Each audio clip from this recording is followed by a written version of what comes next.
I want to start by giving what may be to many of you a new definition of the word myth.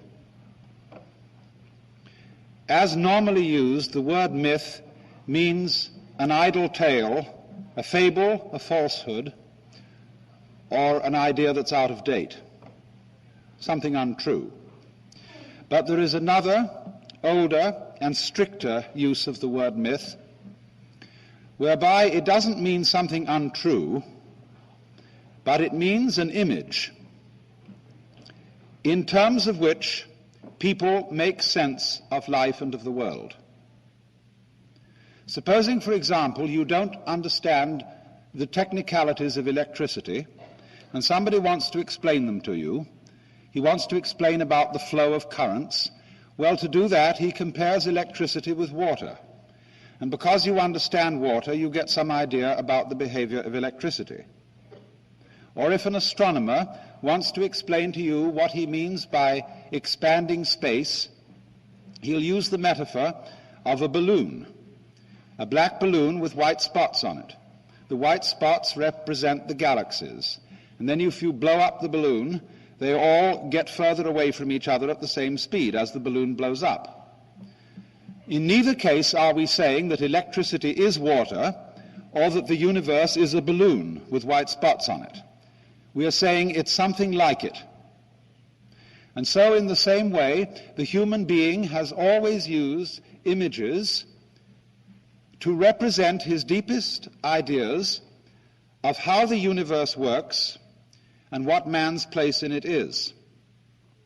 And tonight I'm going to discuss certain aspects of two of the greatest myths in this sense of the word which have influenced mankind's thinking. First of all, the myth of the universe as an artifact, as something made, as a carpenter makes tables, chairs, and houses, or as a potter makes pots, or as a sculptor makes figurines. And on the other hand, the image of the world as a drama, in which all the things in the world are not made but acted in the same way as a player acts parts. For these are the two great images which govern respectively the religions of the West descending from Hebraism, that is to say, Hebraism itself, Christianity, and Islam, and on the other hand, the myth which governs those religions which have had their origin in India, most particularly Hinduism itself, and to a lesser extent Buddhism.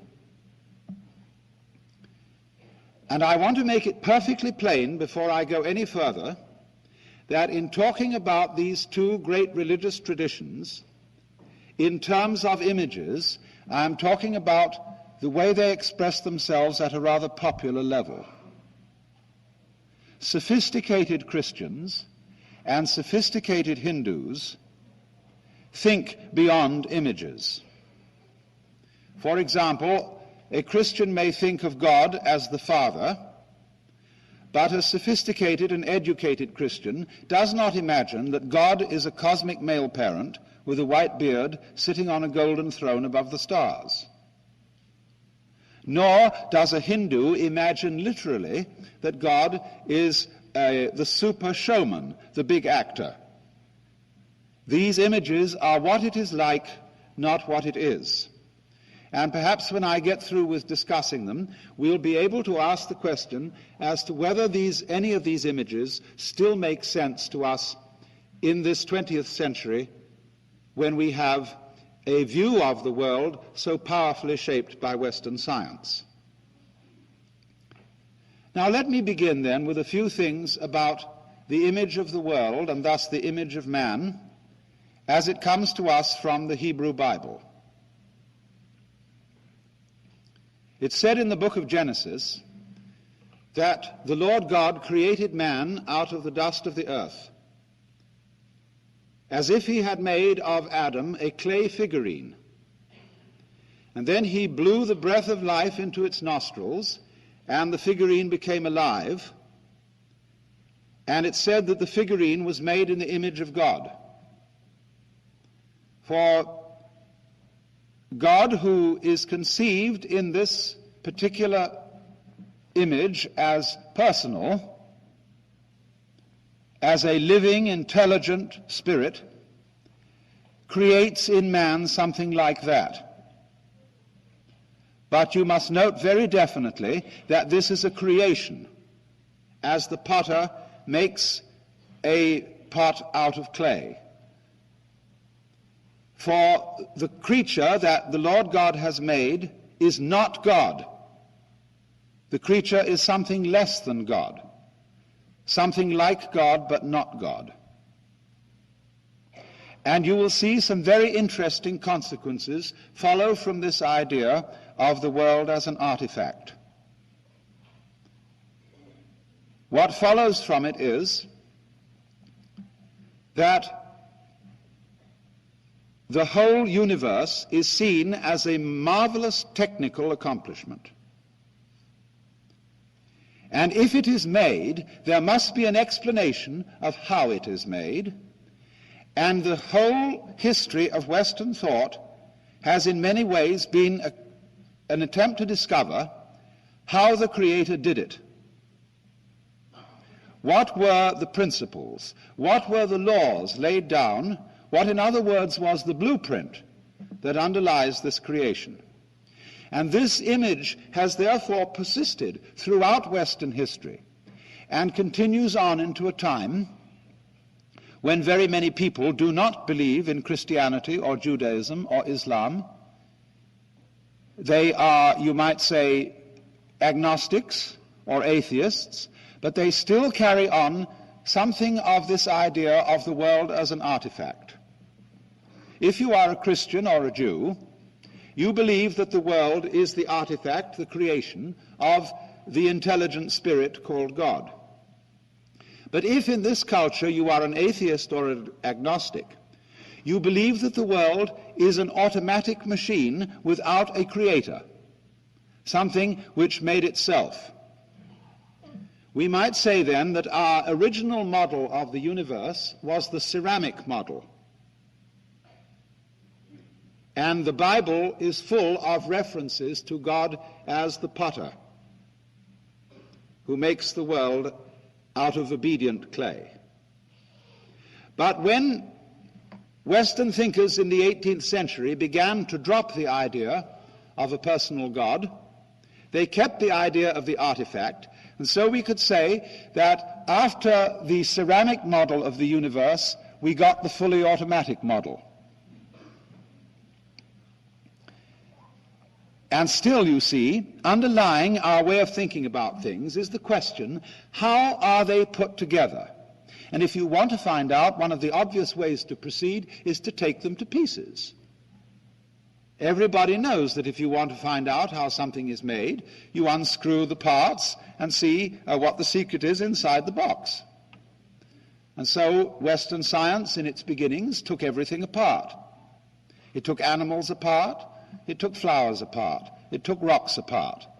And then when they got it reduced to its tiniest pieces, they tried to find methods of taking those apart too, so that we could eventually discover what the very smallest small things were, and so know what building blocks the Creator, or the fully automatic model, used in order to put it all together, hoping that that would lead us to an understanding of how life works. Man himself in all this was looked upon as a creation, something made. Only there were some difficulties about this, because if you believe in the world in accordance with the idea of the fully automatic model, you've really got to admit that man too is fully automatic. In other words, he's a machine rather than a person. Man is something, in other words, that says, doffs its hat to you and says, how do you do? I'm a person, I'm alive, I'm sensible, I talk, I have feelings. But you wonder, do you really? Or are you just an automaton? Am I real, or am I just an automaton? The general result of the Western image of man hasn't been quite that. What it's come down to under the dispensation of the fully automatic model is this. We are living beings, we're very sensitive, and inside the human skin, by an extraordinary fluke of nature, there has arisen something called reason. And there have also arisen values, such as love. But this was a fluke, because it happened inside a fully automatic universe, which is stupid, because it's merely automatic. You won't, in other words, find anything really intelligent outside human skins. And therefore, if that is so, the only thing that people can do, if they want to maintain reason and love in this universe, is to fight nature and beat the stupid external world into submission to the human will. And so the war against nature is the great project thus far of Western technology. Because you see, each one of us, because we have inherit from thousands of years of history a view of man as something made and almost of a sort of breath breathed into a pot of clay or an image of clay, a kind of, each one feels himself as a globule of consciousness or mind living inside a vehicle called my body. And since the world outside that body is stupid, we feel estranged from the world. When we find out how enormous the universe is, that makes us as individuals feel extremely unimportant and rather lonely. Because you see, we consider ourselves, our basic image of ourselves, is of a soul or an ego or a mind, all by itself in its little house, looking out at a world that is strange and that is not me. I am therefore a brief interval of consciousness between the darkness and the darkness. And that isn't too happy. I would like to be able to believe that it was more than that. If I could, so many of us say, if I could only still believe that there is an intelligent and eternal God in whose eyes I am important and who has the power to enable me to live forever, that would be very nice. But for many people, that's an extraordinarily difficult thing to believe.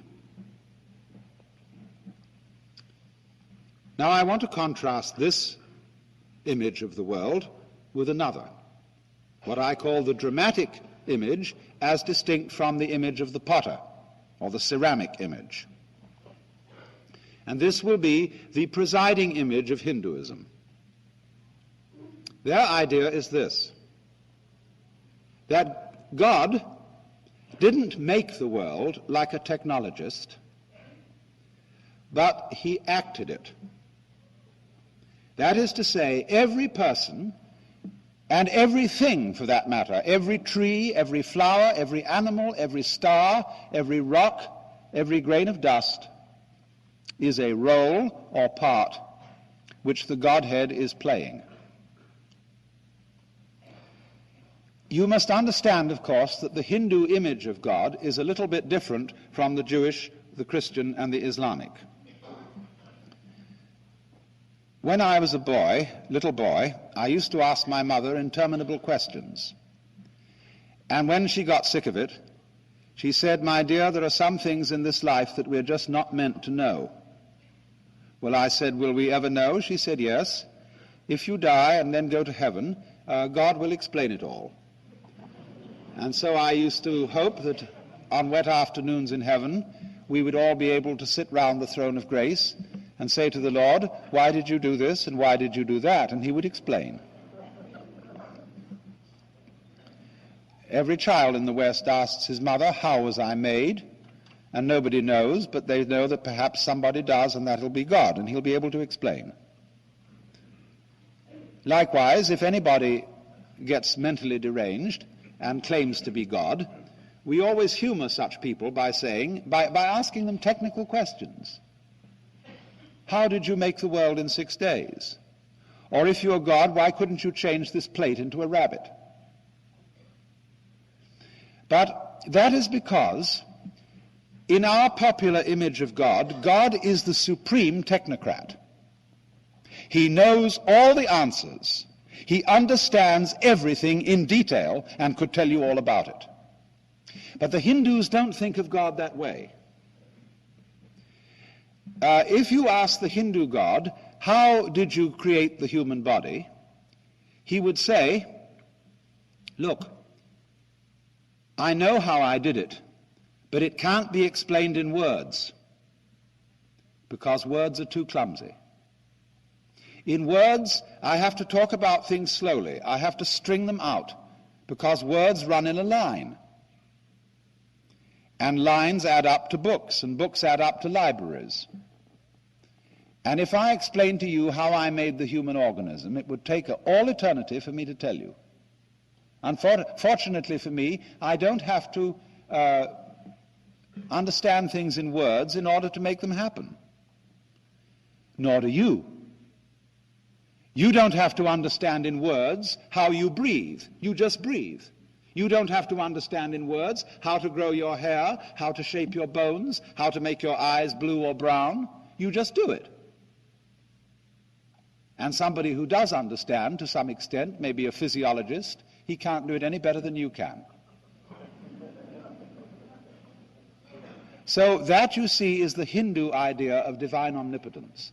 And that is why their images of the gods very often have many arms. You'll often see the god Shiva with 10 arms, or the Buddhist Avalokiteshvara with 1,000 arms. And that is because their image of the divine is a sort of centipede. A centipede can move 100 legs without having to think about it. So Shiva can move 10 arms very dexterously without having to think about it. And you know what happened to the centipede when it stopped to think how to move 100 legs. It got all balled up. So in this way, the Hindus do not think of God as being a technician in the sense of having a verbal or mathematical understanding of how the world is created. It's done in a simpler way, just like that. Only if we had to describe this simple way in words, it would be very complicated, but God, in their idea, doesn't need to do so. But the remarkable difference is that the Hindu doesn't see any fundamental division between God and the world. The world is God at play. The world is God acting. Now, how could you possibly arrive at such an idea? Very simply,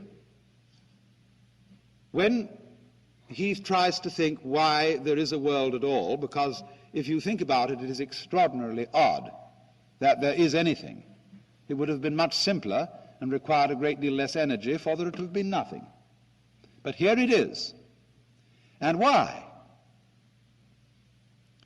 Well, what would you do if you were God? Or let me put it in a simpler way. Supposing that every night you could dream any dream you wanted to dream, what would you do? Well, first of all, I'm quite sure that most of us would dream all the marvelous things we wanted to happen. We would fulfill all our wishes. And we might go on that way for months. Besides, you could make it extraordinarily rich by wishing to dream 75 years in one night, full of glorious happenings. But after you had done that for a few months, you might begin to get a little tired of it. And you would say, what about an adventure tonight, in which something terribly exciting and rather dangerous is going to happen, but I'll know I'm dreaming, so it won't be too bad. And I'll wake up if it gets too serious. So you do that for a while. You rescue princesses in distress from dragons and all sorts of things. And then when you've done that for some time, you say, now let's go out a bit further. Let's forget it's a dream and have a real thrill. Ooh. But you know you'll wake up.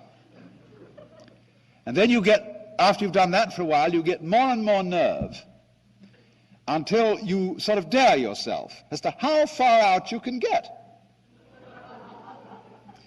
And you end up dreaming the sort of life you're living now.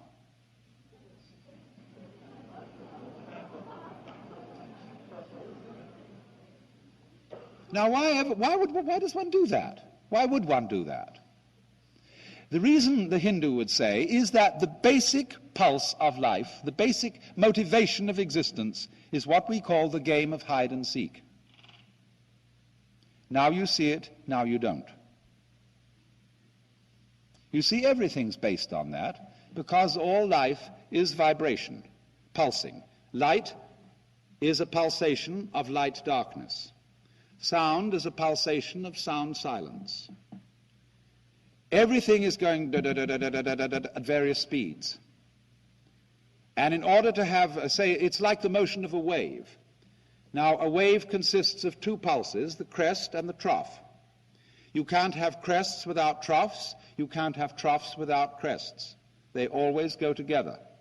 You can't have hide without seek. You can't have seek without hide. Just for example, you can't have here without there, because if you didn't know where there was, you wouldn't know where here was. You can't have is without isn't, because you don't know what you mean by is unless you also know what you mean by isn't, and vice versa. So in that way, they think that hide and seek is the fundamental game. As if the Lord, God, the Brahman as they call it, said in the beginning, "Get lost, man. Disappear, and I'll find you again later." And then when, you know, the disappearance gets very far out, then the contrary rhythm begins, and the dreamer wakes up and finds out, whew, that was a relief.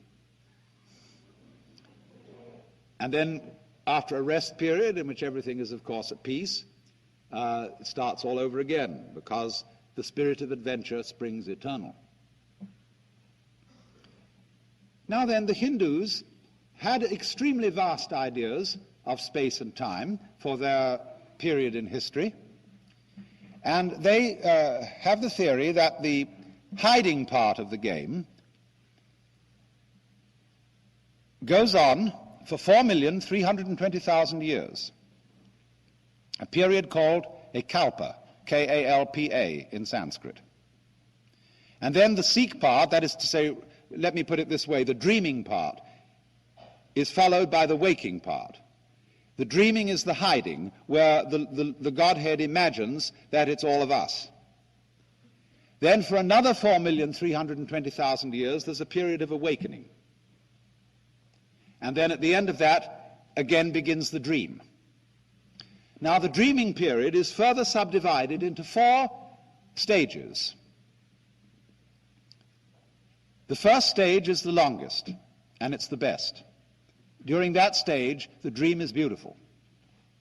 The second stage is not quite so long, and it's a little unsettling. There's an element of instability in it, a certain touch of insecurity. In the third stage, which is not, again, so long, the forces of light and the forces of darkness, of good and of evil, are equally balanced, and things are beginning to look rather dangerous. And in the fourth stage, which is the shortest of them all, the negative, dark, or evil side triumphs, and the whole thing blows up in the end. But then that's like the bang in the dream, you know, when you get shot in a dream and you wake up, and it was after all a dream. And so then there's a waking period before the whole thing starts again. And so the Hindus feel that behind the scene, that is to say, in reality, under the surface, you are all the actor. But behind the scenes, in the green room, you might say in the very back of your mind, in the very depths of your soul, you always have a very tiny sneaking suspicion that you might not be the you that you think you are.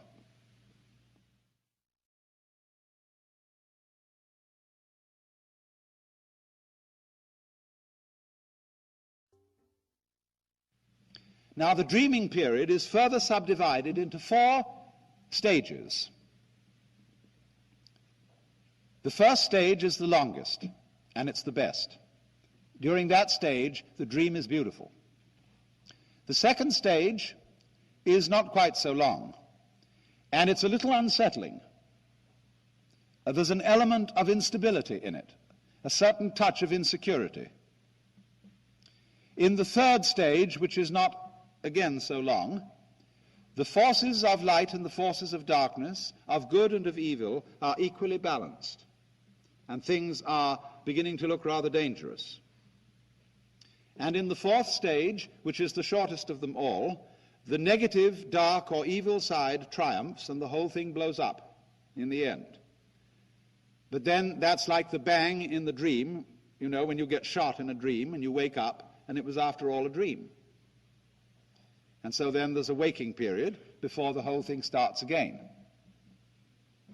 But you will notice, if you compute, I haven't gone into the mathematics of it, but if you do, you will find out that in this drama, the forces of the dark side are operative for 1/3 of the time, the forces of the light side for 2/3 of the time. And this is a very ingenious arrangement, because we are seeing here the fundamental principles of drama. Consider drama. Here is a stage, and over the stage here is what we call the proscenium arch. And out there is the audience. Now, you're supposed to be in the world of reality. Let's suppose this isn't a lecture tonight, but a show. And you've come outside into the show, and you know you're real people living in the real world, but you're going to see a play, which isn't real. There are actors coming on the stage, but behind the scenes here, they're real people like you. But so that you don't see them that way, they're going to put on their costumes and their makeup, and then they're going to come out in front here and pretend to various roles. But you know, you want to be half convinced that what they're doing on the stage is real. And the work of a great actor is to get you sitting on the edge of your chair in anxiety, or weeping, or roaring with laughter, because he's almost persuaded you that what is on the stage is really happening.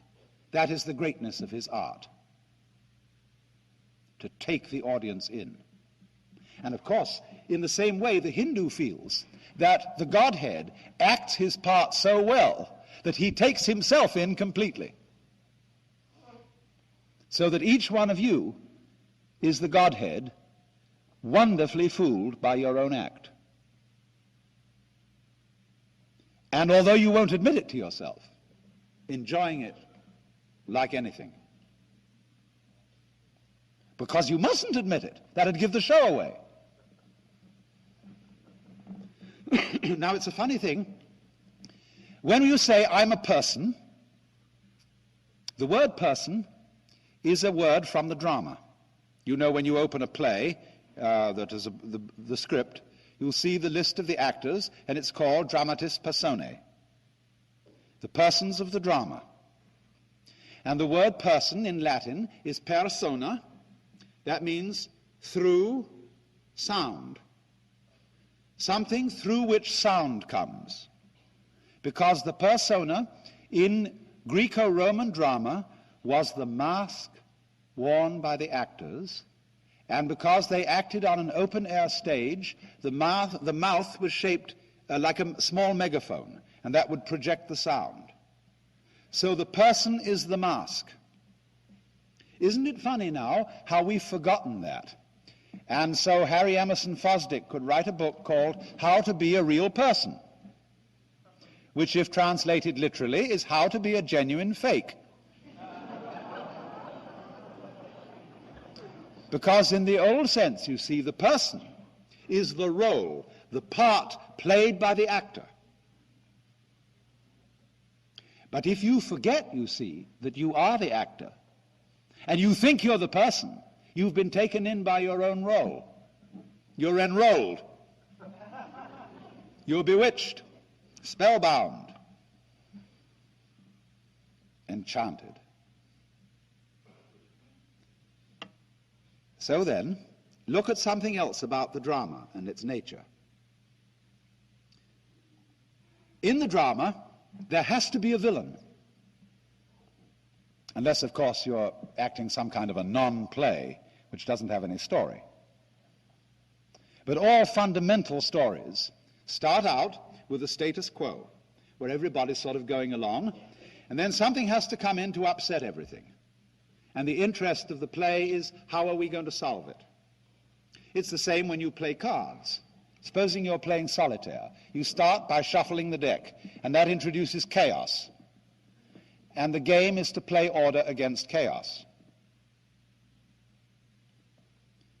So in the drama, somebody has to be the villain and play the dark side. And then the hero plays against him. If you go to the theater for a good cry, then you let the villain win and you call it a tragedy.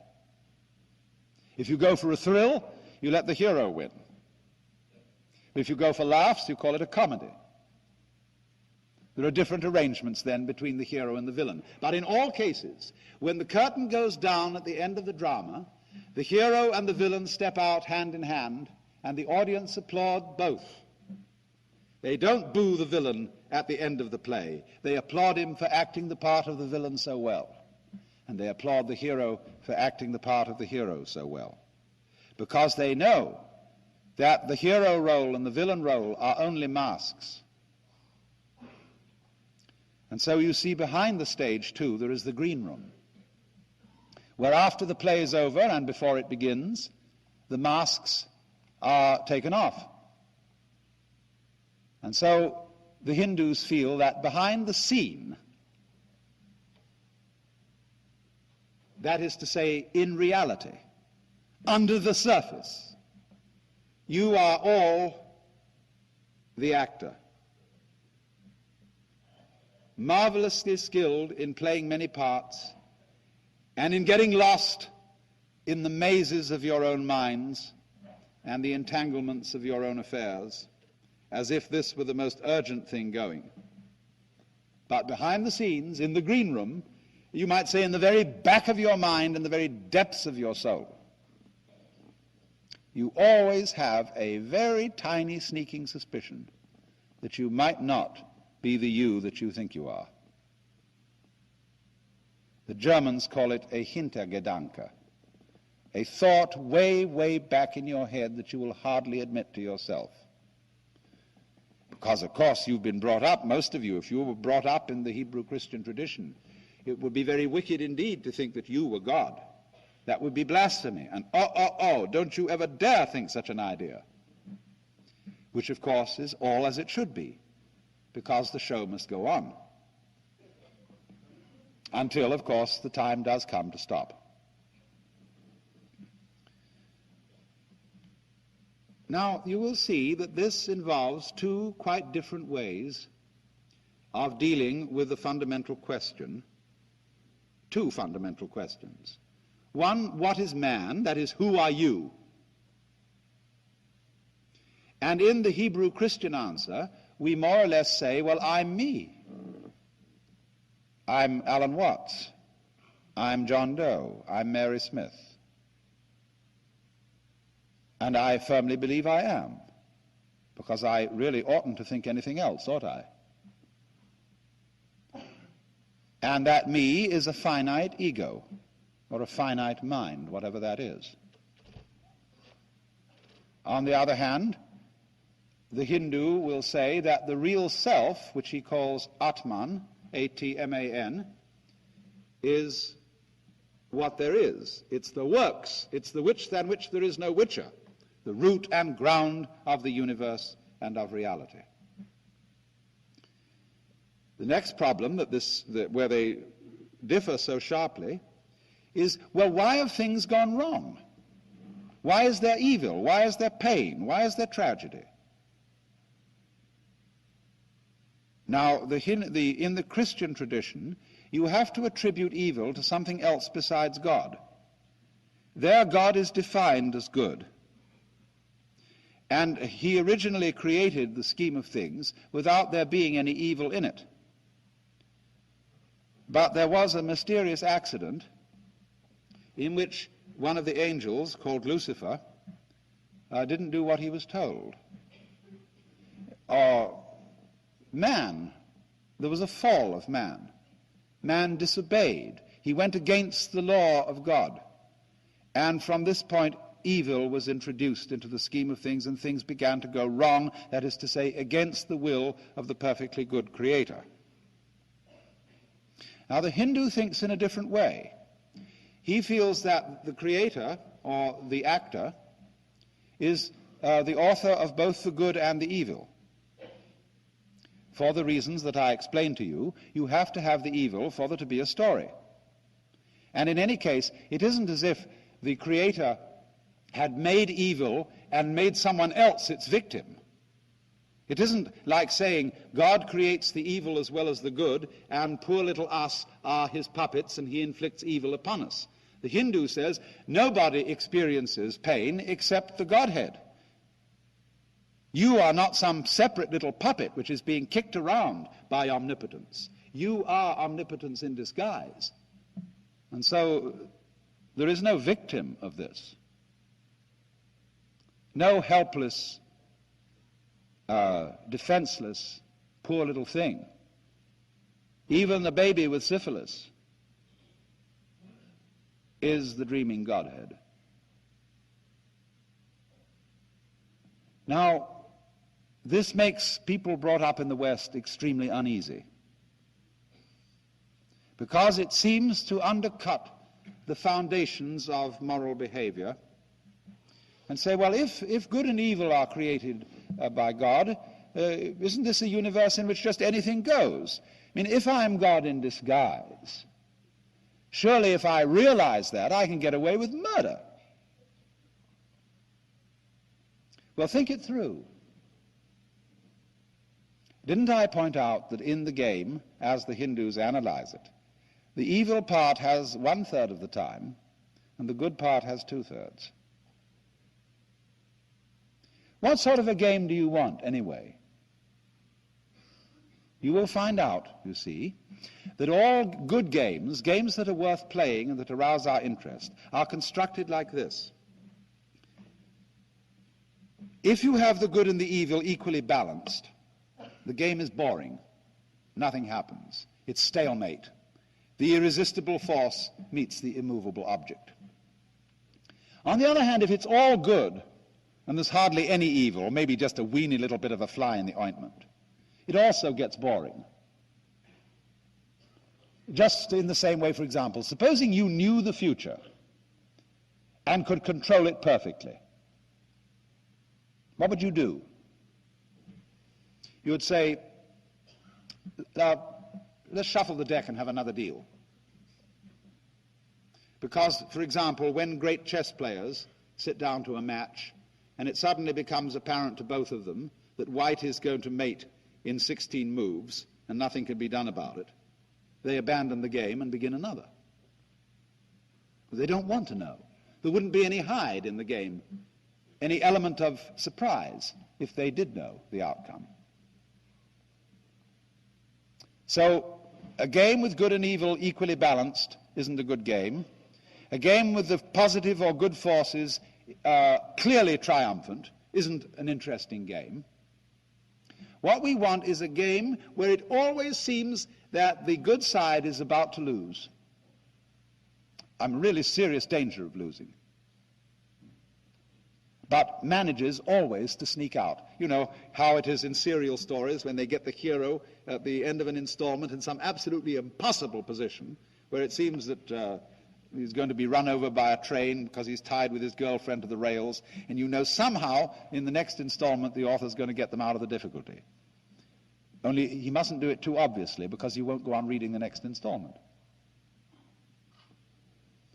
So then what's necessary is a system in which the good side is always winning but never is the winner, where the evil side is always losing, but never is the loser.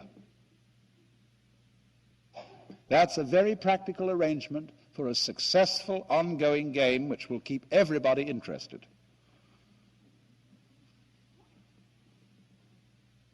And you must watch this in practical politics. Every in-group or group of nice people needs an out-group of nasty people. Otherwise, they wouldn't know who they were.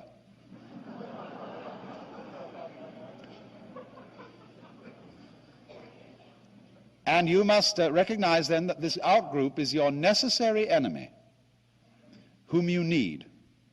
He keeps you on your toes. But you mustn't obliterate him. If you do, you're in a very dangerous state of affairs. So you have to love your enemies in this sense, regard them as highly necessary, and to be respected chivalrously.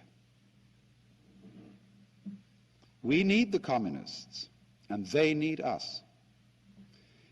The thing is to cool it and play what I call a contained conflict. When conflicts get out of hand, all sides blow up. Oh, of course, I suppose then there's another deal, maybe 1,000,000 years later. Now, let me see if I can for a moment put these two visions of the world together. It seems that if you believe the Christian, Hebrew, Islamic view, that you can't admit the Hindu view. Because if you're a Christian, the one thing you cannot believe, if you say you're at all Orthodox, you're an Orthodox Protestant Bible type, or if you're a Roman Catholic, you can't believe that you are God. And so that excludes Hinduism, apparently. But let's go back to Judaism for a minute and ask this question. If Judaism is the true religion, can Christianity be true too? No. No. Because there's one thing in Christianity that the Jew can't admit, and that was that Jesus Christ was God. That is unthinkable for a Jew, that any man was indeed God in the flesh. All right, second question. If Christianity is the true religion, can Judaism be true too? The answer is yes, because all Christians are Jews. That is to say, they have taken in the Jewish religion, lock, stock, and barrel, in the Old Testament, into their own religion. Every Christian is a Jew plus something else, which is his particular attitude to Jesus of Nazareth. Now then, let's play this game once again. If Christianity is true, can Hinduism be true? The answer is no, for the reason that we've seen. The Christians will say Jesus of Nazareth was God, but you aren't. I'm not. Now then, if Hinduism is true, can Christianity be true? The answer is yes, because it can include it. But how? What would be the attitude of a Hindu to a very sincere and convinced Christian? He would say, bravo. Absolutely marvelous. What an act. Here in this Christian soul, God is playing his most extraordinary game. He is believing and really feeling that he's not himself. And not only that, but that he is living only one life. And in that life, he's got to make the most momentous decision imaginable. In the course of this 80 years and 10, he's got to choose between everlasting beatitude and everlasting horror. And he's not quite sure how to do it. Because in Christianity there are two sins to be avoided, among others. One is called presumption, and that is knowing surely that you are saved. The other is called despair, which is knowing surely that you're damned. There's always a margin of doubt about this. Work out your salvation in fear and trembling.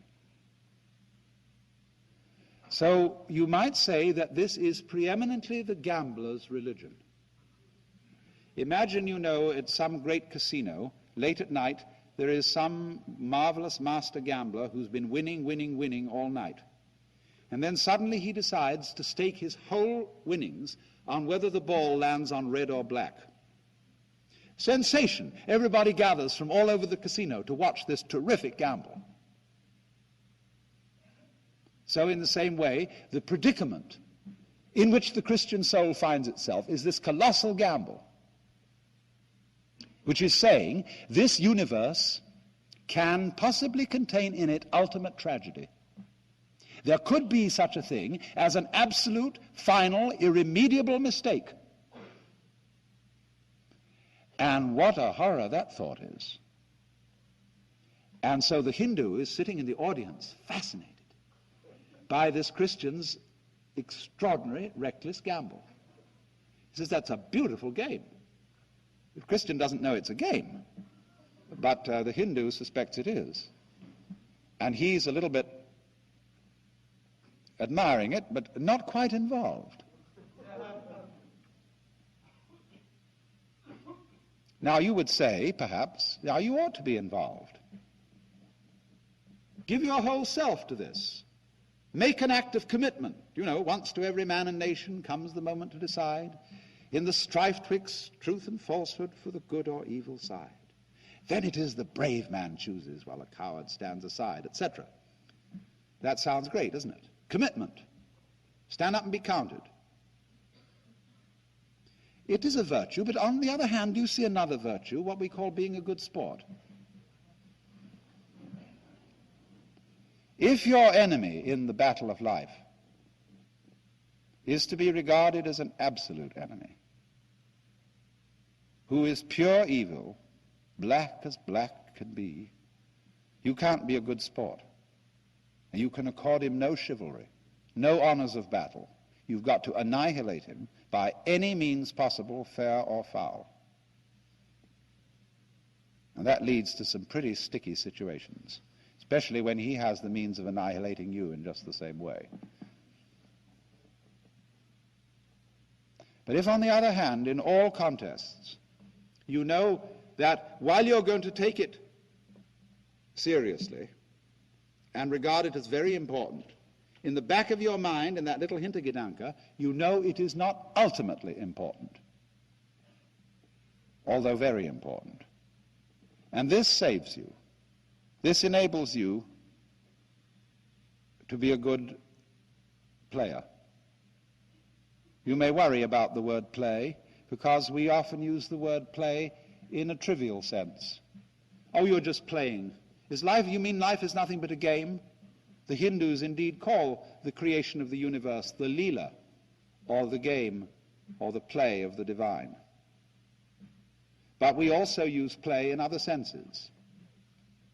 When you see Hamlet, which is by no means trivial, you are still going to a play. In church, the organist plays the organ. And in the book of Proverbs it is written that the divine wisdom created the world by playing before the throne of God. Play also, you see, has a deep sense. When we say music, even the music of Bach, as a great master of what we call serious music, is still playing. And so in the deeper sense of play, the Hindu sees this world as play, and therefore that the intense situations, personally, socially, and so on, that we're all involved in, are seen not as bad illusions, but as magnificent illusions, so well acted that they've just about got most of the actors fooled, so that they've forgotten who they are. And man thinks of himself, when he's been fooled, as a little creature that comes into this world, which is all strange and foreign, and he's just a little puppet of fate. And he's forgotten